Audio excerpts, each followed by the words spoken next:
Sepasang sepatu kulit coklat itu selalu tampak bersih, seakan tak pernah menyentuh tanah.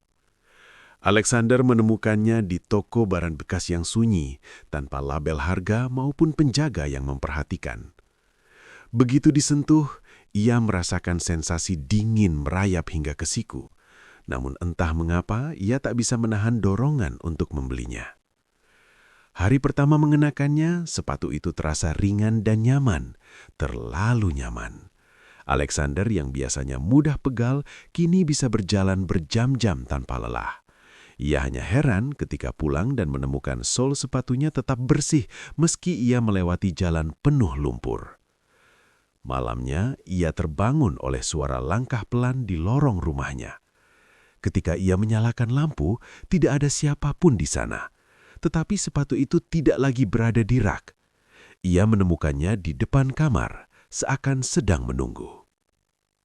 Keesokan harinya, Alexander bangun lebih awal karena ada noda kecoklatan pada sepatu itu. Ia mengira itu lumpur kering, tetapi baunya tajam dan logam. Bau darah. Anehnya, noda itu menghilang begitu ia menyentuhnya, seperti diserap ke dalam kulit sepatu. Hari ketiga, sepatu itu mulai memimpin langkahnya. Bukan metafora, tetapi benar-benar menggerakkan kakinya. Alexander terseret keluar rumah, menuju gang sempit yang tak pernah ia lihat sebelumnya. Di sana, ia melihat bercak merah di paving gelap, membentuk jejak. Ia berusaha melepas sepatu itu, namun tali-talinya mengencang sendiri, mengiris pergelangan kakinya seperti tali yang hidup.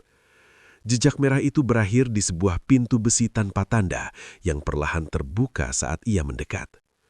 Dalam ruangan itu tergolek deretan sepatu dari segala jenis, sepatu wanita, sepatu olahraga, sepatu anak kecil.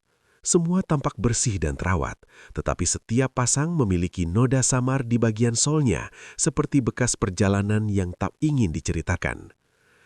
Sepasang sepatu di dekat sudut ruangan bergerak, melompat pendek seperti binatang kecil. Lalu yang lain mengikuti.